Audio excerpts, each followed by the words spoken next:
তো দেখো বন্ধুরা, আজকে আমি করবো ভাত ভাজা। তো গতকালকে ভাত ছিল, সেটাকে ভালো করে জল দিয়ে রেখেছিলাম রাতে।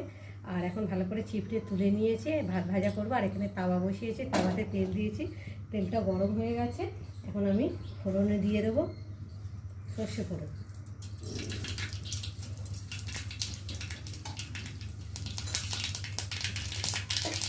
এবার দিয়ে দেবো পেঁয়াজ।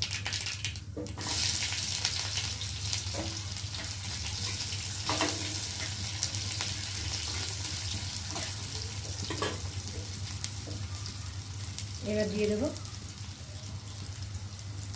কুচানো আলু, ছোটো ছোটো করে কুচিয়ে নিয়েছি।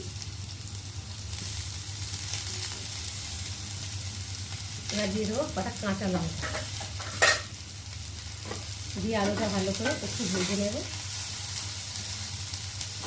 তো গরম ভেজে করে একটু ভেজে,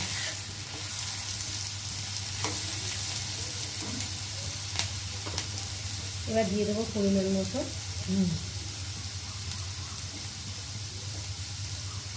দিয়ে দেবো হলুদ গুঁড়ো, আর দিয়ে দেবো একটু লঙ্কার গুঁড়ো।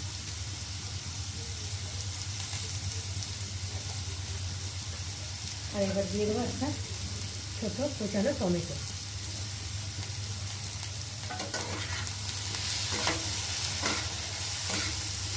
এখন এবার ধুয়ে রাখি, কি অবস্থা হয়ে যাচ্ছে।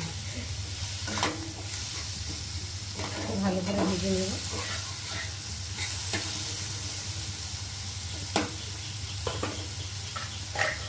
একটু ঢাকা দিয়ে দেবো, আলুটা তাড়াতাড়ি যাতে সেদ্ধ হয়ে যায়।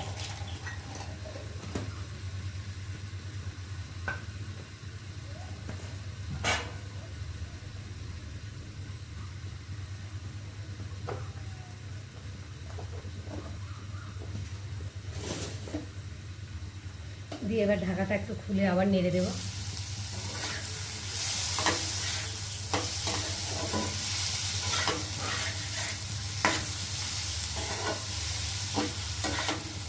আলুটা একটু ভাজা ভাজা না হলে তো ভাত দিলে আলুটা সেদ্ধ হবে না, তার জন্য আলুটা একটু ভিজে নিতে হবে সময়।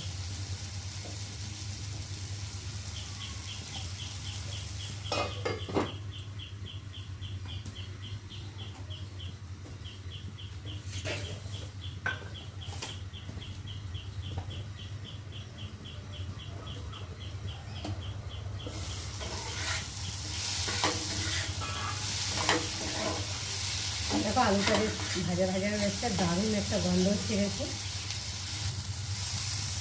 তো দেখো আলুগুলো বেশ ভাজা ভাজা হয়ে এসেছে। এখন আমি ছেঁকে রাখা পান্তা ভাতগুলোকে দিয়ে দেবো। তো বন্ধুরা, তোমরা যারা এরকম বাড়িতে পান্তা থাকে বেশি, তো যদি না খেতে চাও এরকম করে বানিয়ে খেয়ে দেখো, ভীষণ ভালো লাগবে। আর বাচ্চা কাচ্চাদের দিলে তো ওরা বেশ তৃপ্তি করে খাবে।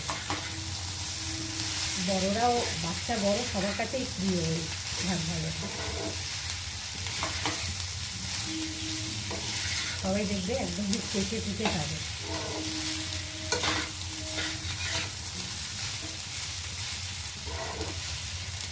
তো বন্ধুরা, আমার এই ভাত ভাজার রেসিপিটা কেমন লাগলো তোমরা কিন্তু অবশ্যই কমেন্ট করবে। আর ভালো লাগলে লাইক করবে।